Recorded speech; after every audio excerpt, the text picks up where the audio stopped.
किसी गांव में एक विशाल जंगल था जिसे सुनने में ही डरावना लगता था। जंगल के बीच में एक अत्यंत भूतिया गुफा थी जिसकी खोज में लोग जाते थे और फिर कभी वापस नहीं आते थे। इस गांव में दो दोस्त राम और श्याम रहते थे। एक रोज उन्होंने निशानी बांधकर गुफा की तरफ रवाना हो गए। रात के होते ही उन्हें लगा कि गुफा कुछ विचित्र होने वाला है। गुफा के अंदर अजीब आवाजें आने लगीं, जैसे कोई रो रहा हो।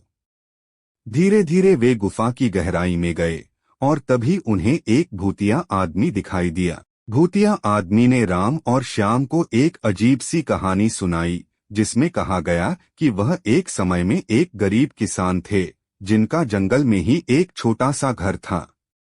उन्होंने कभी अपना घर नहीं छोड़ा था क्योंकि उन्हें जंगल के बाहर के दुनिया से डर था। एक दिन उनकी मौत हो गई और वह भूत बन गए। राम और श्याम डरकर गुफा से बाहर निकल आए और उन्होंने कभी भी उस गुफा की ओर नहीं देखा।